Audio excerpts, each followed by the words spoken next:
ओम भगवते वासुदेवाय नमो नमः। आइए सुनते हैं वैशाख महात्म में राजा महिरथ की कथा। यमराज कहते हैं, ब्राह्मण, पूर्व काल की बात है। महिरथ नाम से विख्यात एक राजा थे।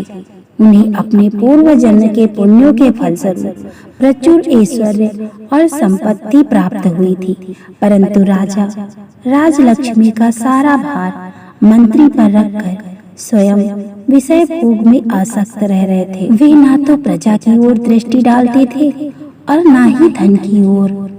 धर्म और अर्थ का काम भी कभी नहीं देखते थे। उनकी वाणी तथा उनका मन कामनियों की कीड़ा में आसक्त था। राजा के पुरोहित का नाम कश्यप था। जब राजा को विषयों में रमते हुए बहुत दिन व्यतीत हो गए, तब पुरोहित ने मन में विचार किया, जो गुरु मोहवश राजा को अधर्म से नहीं रोकता, वह भी उसके पाप का भागी होता है। यदि समझाने पर भी राजा अपने पुरोहित के वचनों की अवहेलना करता है, तो पुरोहित निर्दोष हो जाता है। उस दशा में राजा ही सारे दोषों का भागी होता है। कश्यप बोले, राजन, मैं तुम्हारा गुरु हूँ, अतः धर्म और अर्थ से युक्त मेरे वचनों को सुनो। राजा के लिए यही सबसे बड़ा धर्म है कि वह गुरु की आज्ञा में रहे। गुरु की आज्ञा का आंशिक पालन भी राजाओं की आयु, लक्ष्मी तथा सौख्य को बढ़ाने वाला है। तुमने दान के द्वारा कभी ब्राह्मणों को तृप्त नहीं किया, भगवान श्री विष्णु की आराधना नहीं की, कोई व्रत, तपस्या, तीर्थ भी नहीं किया। महाराज, कितने खेद की बात है कि तुमने काम के अधीन होकर कभी भगवान के नाम का स्मरण नहीं किया। अबलाओं की संगत में पड़कर विद्वानों की संगति नहीं की। जिसका मन स्त्रियों ने हर लिया, उसे अपनी विद्या, तपस्या, त्याग, नीति तथा विवेकशील चित्त से क्या लाभ हुआ। एकमात्र धर्म ही सबसे महान और श्रेष्ठ है, जो मृत्यु के बाद भी साथ जाता है। शरीर के उपभोग में आने वाली अन्य जितनी वस्तुएं हैं, वे सब यही नष्ट हो जाती हैं। धर्म की सहायता से ही मनुष्य दुर्गति से पार होता है। राजेंद्र, क्या तुम नहीं जानते, मनुष्यों के जीवन का विलास जल की उत्ताल तरंगों के समान चंचल एवं अनित्य है, जिनके लिए विनय ही पगड़ी और मुकुट है, सत्य और धर्म ही कुंडल है तथा त्याग ही कंगन है। उन्हें जड़ आभूषणों की क्या आवश्यकता है। मनुष्य के निर्जीव शरीर को काट और ढेले के समान पृथ्वी पर फेंक उसके बंधु बांधव मुंह फेर कर चल देते हैं। केवल धर्म ही उसके पीछे पीछे जाता है। सब कुछ जा रहा है, आयु प्रतिदिन क्षीण हो रही है तथा ये जीवन भी लुप्त होता जा रहा है। इसी अवस्था में भी तुम उठकर भागते क्यों नहीं। स्त्री, पुत्र आदि कुटुंब, शरीर तथा द्रव्य संग्रह ये सब पराये हैं, अनित्य हैं, किंतु पुण्य और पाप अपने हैं। जब एक दिन सब कुछ छोड़कर तुम्हें व्यवस्था पूर्वक जाना ही है, तो तुम अनर्थ में फंसकर अपने धर्म का अनुष्ठान क्यों नहीं करते। मरने के बाद उसी दुर्गम पथ पर अकेले कैसे जा सकते हो, जहाँ न ठहरने के लिए स्थान, न खाने योग्य अन्न, न पानी, न राह खर्च और न राह बताने वाला कोई गुरु ही है। यहाँ से प्रस्थान करने के बाद तुम्हारे पीछे कुछ भी नहीं जाएगा, केवल पाप और पुण्य जाते समय तुम्हारे पीछे पीछे जाएंगे। अतः तुम आलस से छोड़कर वेदों तथा स्मृतियों में बताए गए देश और कुल के अनुरूप हितकारक कर्म करके अनुष्ठान करो। धर्म मूलक सदाचार का सेवन करो। अर्थ और काम भी यदि धर्म से रहित हों, तो उनका परित्याग कर देना चाहिए। दिन रात इंद्रिय विजय रूपी योग का अनुष्ठान करना चाहिए, क्योंकि जितेंद्र राजा ही प्रजा को अपने वश में रख सकता है। लक्ष्मी अत्यंत प्रबल रमणी के साथ कटाक्ष के समान चंचल होती है। विनय रूपी गुण धारण करने से ही वह राजाओं के पास दीर्घकाल तक ठहरती है, जो अत्यंत कामी और घमंडी है, जिनका सारा कार्य बिना विचारे ही होता है। उन मूढ़ चेता राजाओं की संपत्ति उनकी आयु के साथ ही नष्ट हो जाती है। व्यसन और मृत्यु, इनमें व्यसन को ही कष्टदायक बताया गया है। व्यसन में पड़े हुए राजा को अधोगति होती है। जो व्यसन से दूर रहता है वह स्वर्गलोक में जाता है। व्यसन में दुखी विशेषता काम से ही उत्पन्न होते हैं। अतः काम का परित्याग करो। पापों में फंसकर जाने पर वैभव एवं भोग स्थिर नहीं रहते, वे शीघ्र ही नष्ट हो जाते हैं। चलते रुकते जागते और सोते समय भी जिसका चित्त विचार में संलग्न नहीं रहता, वह जीते जी मरे तुल्य है। विद्वान पुरुष चिंता छोड़कर समतापूर्ण, स्थिर एवं व्यवहारिक युक्ति से परमार्थ का साधन करते हैं। जीव का चित्त बालक की भांति चपल होता है, अतः उससे बलपूर्वक काम लेना चाहिए। राजन, धर्म के तत्वदर्शी वृद्ध पुरुषों की बुद्धि का सहारा ले पराबुद्धि के कारण अपने कुपथगामी चित्त को वश में करना चाहिए। लौकिक धर्म, मित्र, भाई बंधु, हाथ पैरों का चलाना, देशांतर में जाना, शरीर में क्लेश उठाना तथा तीर्थ के लिए यत्न करना आदि कोई भी परम पद प्राप्ति के सहायता नहीं कर सकते। केवल परमात्मा में मन लगाकर उसका नाम जप करने से ही उस पद की प्राप्ति होती है। इसीलिए हे राजन, विद्वान पुरुष को उचित है कि वह विषयों में प्रवृत्त हुए चित्त को रोकने के लिए यत्न करे। यत्न से वह अवश्य ही वश में हो जाता है।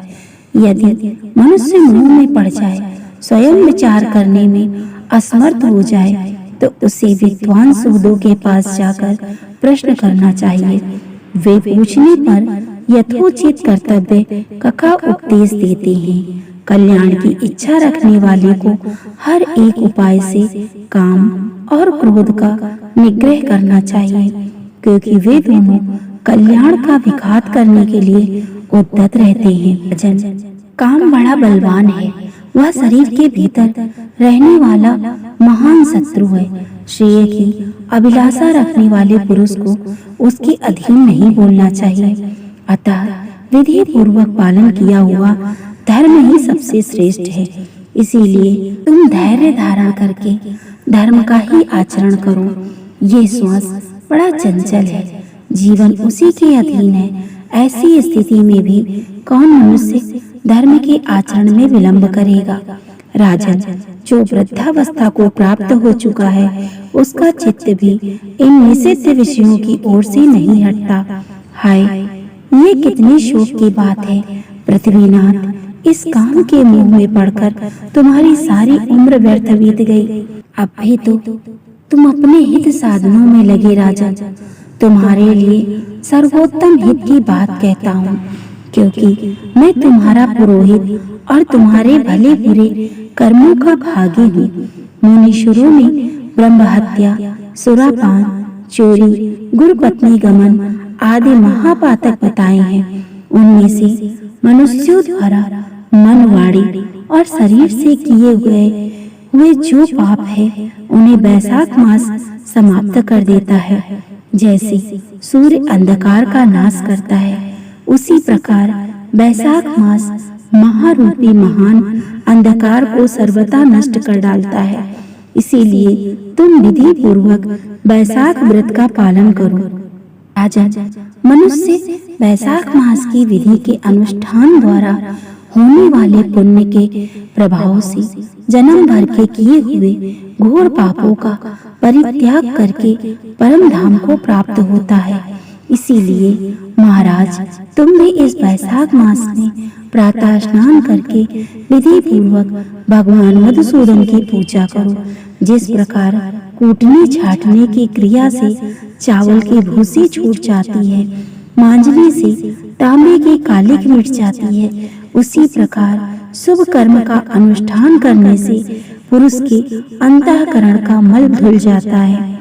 राजा ने कहा, सौम्य स्वभाव वाले गुरुदेव, आपने मुझे वह अमृत पिलाया जिसका आविर्भाव समुद्र से नहीं हुआ है। का वचन संसार रूपी रोग का निवारण तथा दुर्व्यसनों से मुक्त करने वाला द्रव्य भिन्न औषध है। आपने कृपा करके मुझे आज इस औषध का पान कराया है। विप्रवर सत्पुरुषों का समागम मनुष्यों को हर्ष प्रदान करने वाला, उनके पाप को दूर भगाने वाला तथा जरा मृत्यु का अपहरण करने वाली संजीवनी बूटी है। इस पृथ्वी पर जो मनुष्य दुर्लभ माने गए हैं, वे सब यहाँ साधु पुरुषों के संग से प्राप्त हो जाते हैं। जो पापों का अपहरण करने वाली सत्संग की गंगा में स्नान कर चुका है, उसे दान, तीर्थ, सेवन तथा तपस्या, यज्ञ करने की क्या आवश्यकता है।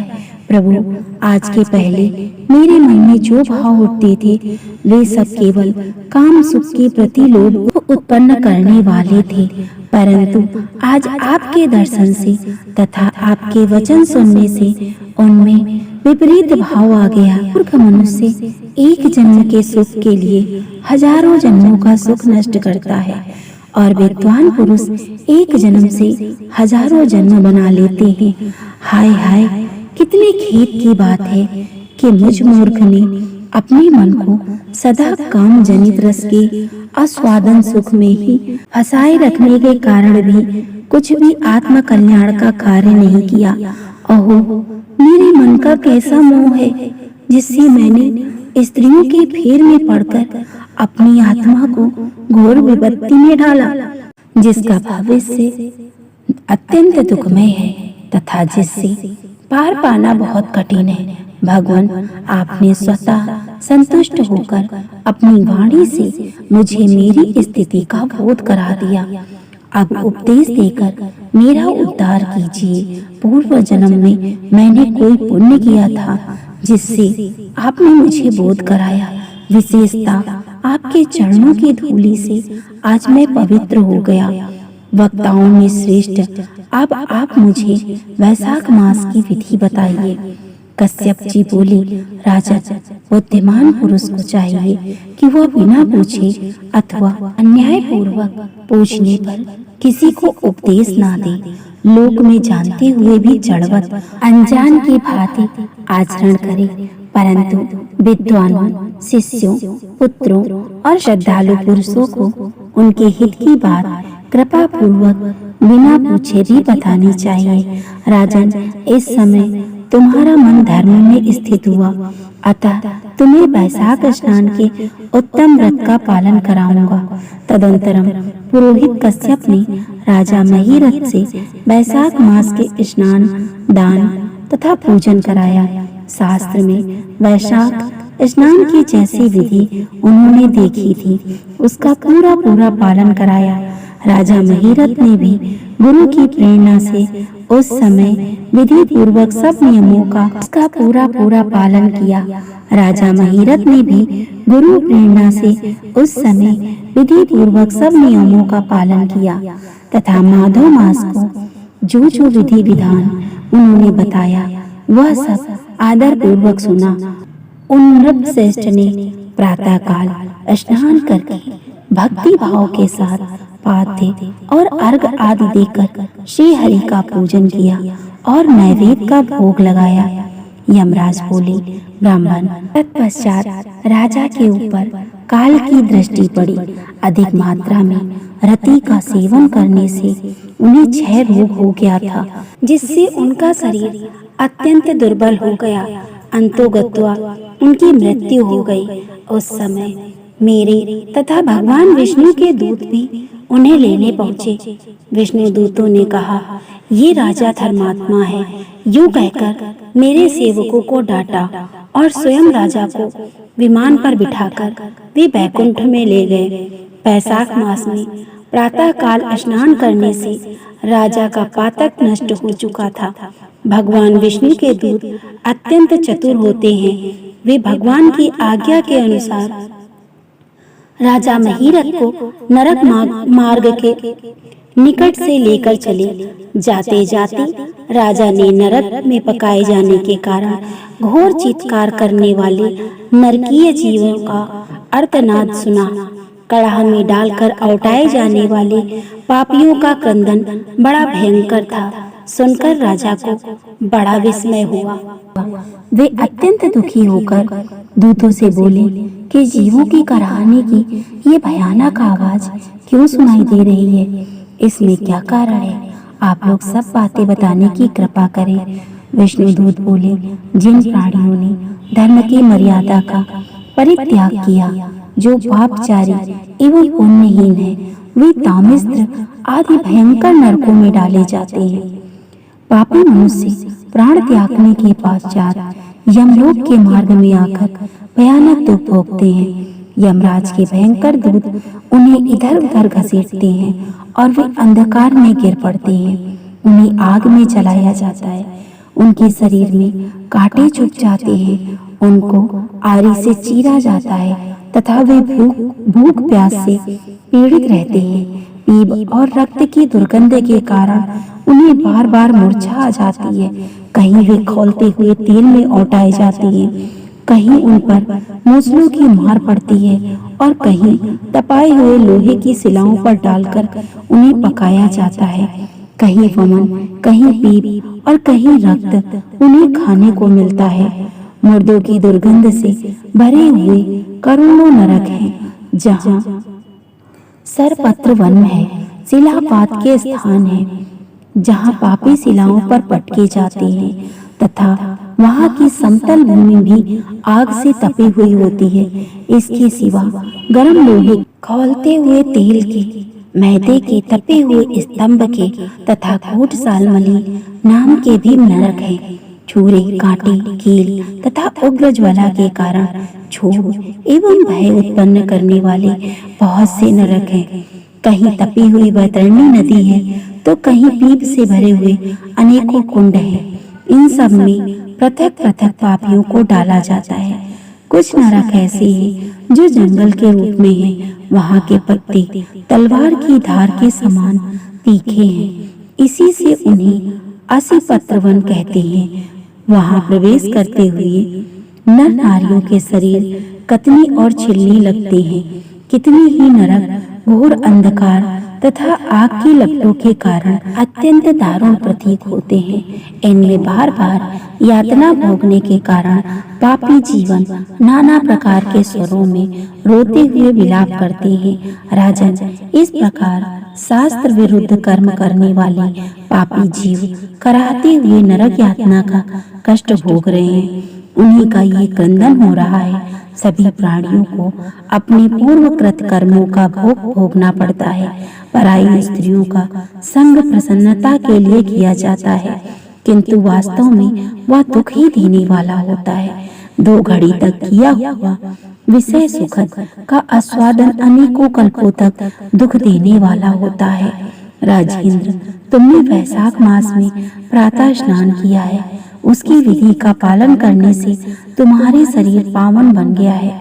उससे छूकर बहने वाली वायु का स्पर्श पाकर ये क्षण भर के लिए सुखी हो गए हैं। तुम्हारे तेज से इन्हें बड़ी तृप्ति मिल रही है। इसी से अब वे नरक भर्ती जीवन कराहना छोड़कर चुप हो गए हैं।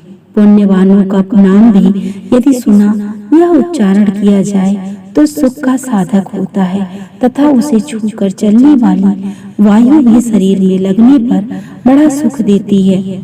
यमराज कहते हैं, करुणा के सागर राजा महीरथ अद्भुत कर्म करने वाले भगवान श्री विष्णु के दूतों की उपयुक्त बात सुनकर द्रवित हो उठे। निश्चय ही साधु पुरुषों का हृदय मक्खन के समान होता है, जैसे नवनीत आग की आंच में पाकर पिघल जाता है। उसी प्रकार साधु पुरुषों का हृदय भी दूसरों के संताप से संतप्त होकर द्रवित हो उठता है। उस समय राजा ने दूतों से कहा, राजन बोले, इन्हें देखकर मुझे बड़ी व्यथा हो रही है। मैं इन व्यथित प्राणियों को छोड़कर जाना नहीं चाहता। मेरी समझ में सबसे बड़ा पापी वही है जो समर्थ होते हुए भी वेदनाग्रस्त जीवों का शोक दूर न कर सके।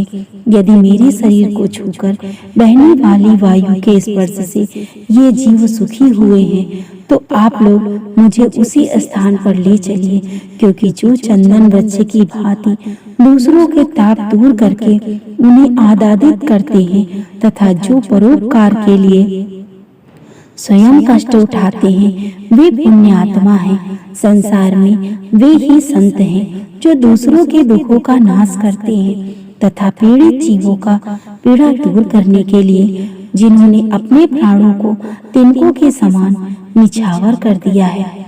जो मनुष्य सदा दूसरों की भलाई के लिए उद्यत रहते हैं, उन्होंने ही इस पृथ्वी को धारण कर रखा है। जहाँ सदा अपने मन को ही सुख मिलता है, वह स्वर्ग भी नरक के ही समान है।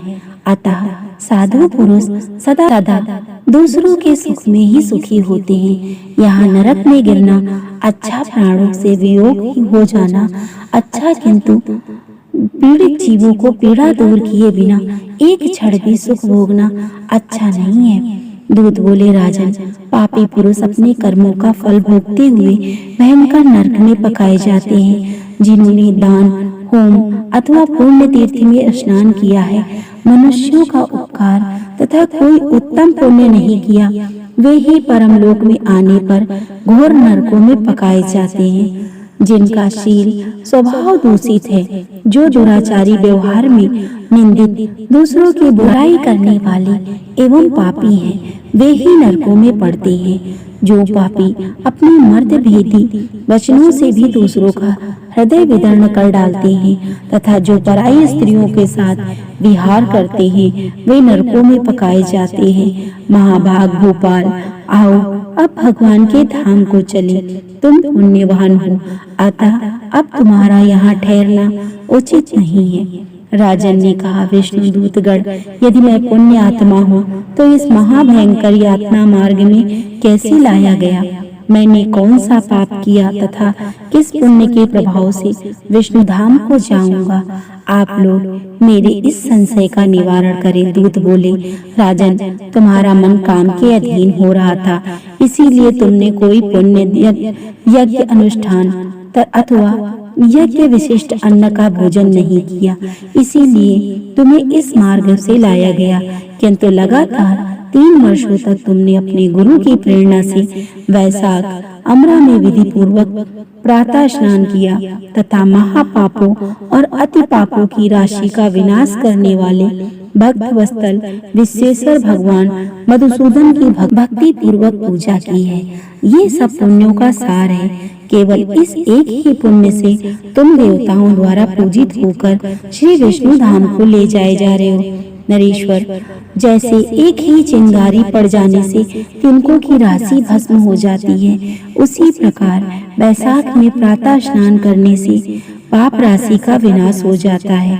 जो वैशाख में शास्त्रोक्त नियमों से युक्त होकर स्नान करता है, वह हरि भक्त पुरुष अति पापों के समूह से छुटकारा पाकर विष्णु पद को प्राप्त होता है। यमराज कहते हैं, ब्राह्मण, तब दया सागर राजा ने उन जीवों के शोक से पीड़ित होकर भगवान विष्णु के दूतों से विनय पूर्वक कहा, साधु पुरुष प्राप्त हुए ऐश्वर्य का, गुणों का तथा पुण्य का यही फल मानते हैं। इनके द्वारा कष्ट में पड़े हुए जीवों की रक्षा की जाए। यदि मेरा कुछ पुण्य है तो उसी के प्रभाव से ये नरक में पड़े हुए जीव निष्पाप होकर स्वर्ग को चले जाएं और मैं इनकी जगह नरक में निवास करूंगा।